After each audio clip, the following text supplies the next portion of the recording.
everyone to the September 15th meeting of the IDA. I'd like to first acknowledge the incredible efforts of the staff for being able to have the meeting and get out all of the meeting materials in a timely manner, given the circumstances that we're operating under these days at the county. So thank you, Tony and your entire team for doing that. Thank you, Sarah. Public comment, are there any members of the public that would like to be heard at this time? Okay, seeing none, I will close the public portion. New business, is there any new business, Tony? No, Sarah. Okay, great, we'll go right into old business, document processing. WHBH Real Estate LLC, also known as 7 Beach Lane LLC. Tony? Thank you, Sarah. So just before I start, just to let everyone know, so our website is up and running. It's not hosted by the county, so it's still active. And we cannot live stream the board meeting today, but it's being recorded. The law is that it's not mandatory or required. It's to the extent practicable. And so with the outside internet service for this meeting room, with bandwidth required for live streaming, it's just not feasible to do. So we are recording the meeting. It will be posted on our website afterwards. And all the meeting material has been posted on our website. Under our website is suffolkida.org. Under the Research and Resources tab, there's the board meetings, and all the information is posted there. The meeting notice, the agenda, and the backup information. So the only item on the agenda really of substance is the WHBH Real Estate LLC 7 Beach Lane project that's out in Village of West Hampton Beach. If you recall, last board meeting, July 28th, it was unanimous, 7-0. The board approved the project. And then on August 16th, we proceeded to do the public hearing. And we had the village attorney that submitted a letter, which was provided to everyone here. And the problem was with the village, they were in between village board meetings and work sessions, and they weren't able to discuss the project as a group. So they submitted a letter preserving their right to object to the project. But the next day, on August 17th, they had a work session for their village board. And so Dan Baker and Corey Dan Baker's the attorney for the applicant, and then Corey Gluckstall, we met on Zoom the last board meeting, was here in person, attended that work session to explain the project. And then I also asked the village attorney and the village mayor if I was needed to attend, and they said no, it wasn't necessary. So then the village attorney, on behalf of the village trustees, submitted a letter withdrawing its objection letter to the project, and submitted a letter saying that they approve and support the project in the village, and it will be an asset to the village. So. And then it turns out that the village, because the village, sometimes villages with the assessment role, sometimes they have their own village assessor, sometimes not. They use the town assessor. In this case, the Village of West Hampton Beach uses the town of Southampton assessor's office. So no one seemed to know in the village if they provided any type of business exemption, that 45B type of abatement, which ironically is the same exact benefit that we're providing through the IDA. So I was able to research that, and the town of Southampton's tax assessor said yes, they do the Village of West Hampton Beach does provide that business exemption of the 45B. So I informed the village mayor and the village attorney also of that.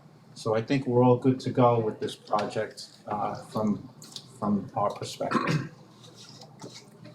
Any questions?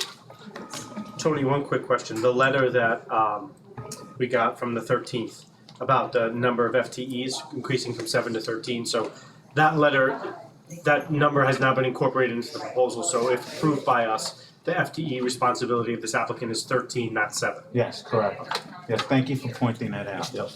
As they explained at the last board meeting, there was a hidden column, I guess, with some jobs that they didn't realize.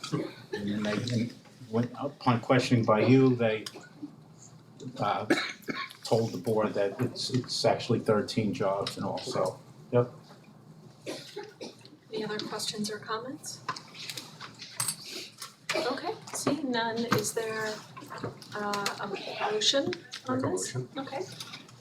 Motion to approve? Second. Motion approved. Okay, second by Sandra, all those in favor? Aye. Aye.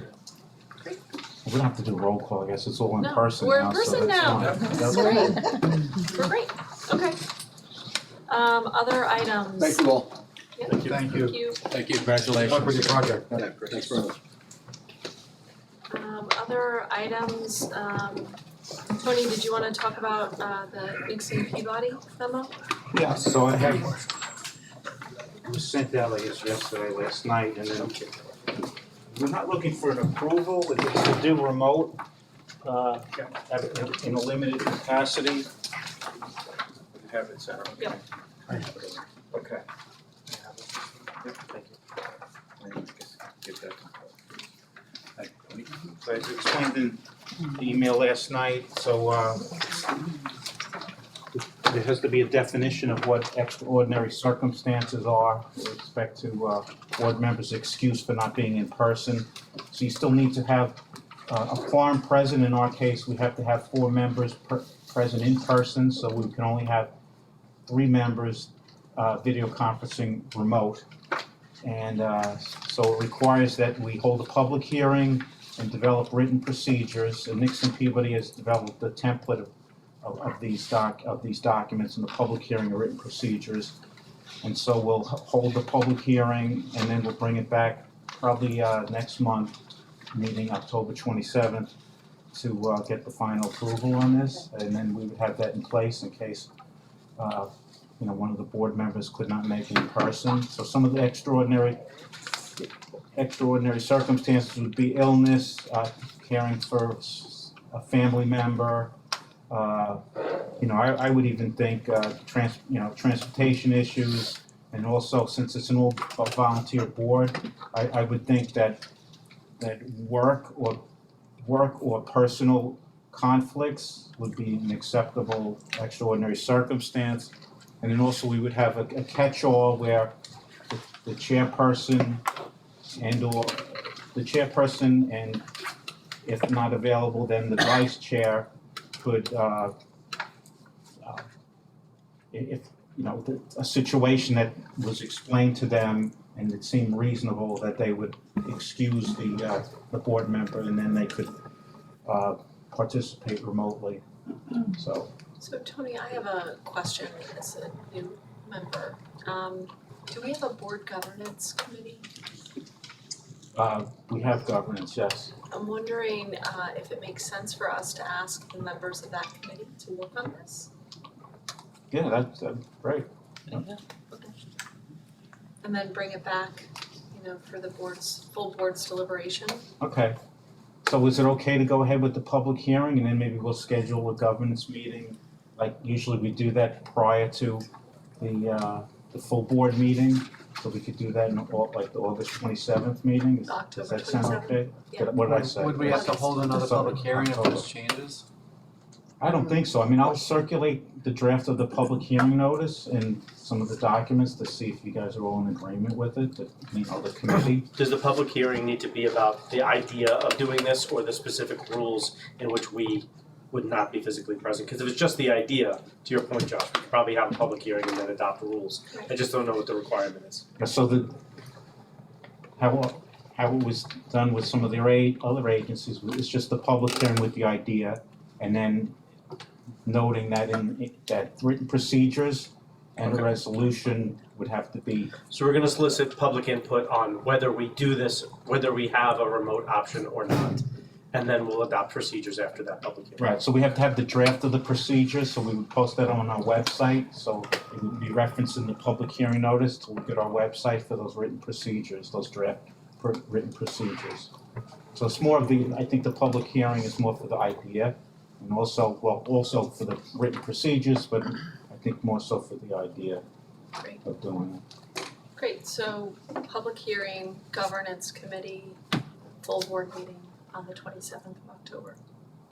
Who's on the governance committee? So you are Sarah, Chris, I think Josh and Brian. Great. So, Does that sound like a plan? Okay, fantastic. great, thank you.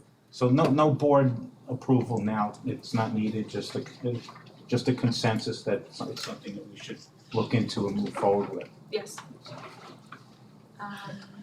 Any other business? We have minutes from our last meeting. Yeah, I don't think they're in the packet here, but we did, Weren't they Yeah, all they were on? send them out. They're in Yeah, they are, Sent okay. them out online. Yeah, they want That was from the July 28th. Yep, do you want us to approve them? Yes, usually it's the board accepts them. I Okay, guess they end up accepts voting them. on it, but it Okay, is there a motion to accept the minutes from the July 28th meeting? Make a motion. Motion made by Josh. Second. Is there a second by Brian? All those in favor? Aye. Great. Any other business at this time? I think that's it. Then we're adjourned. Thank you. holy Except cow. for minutes of the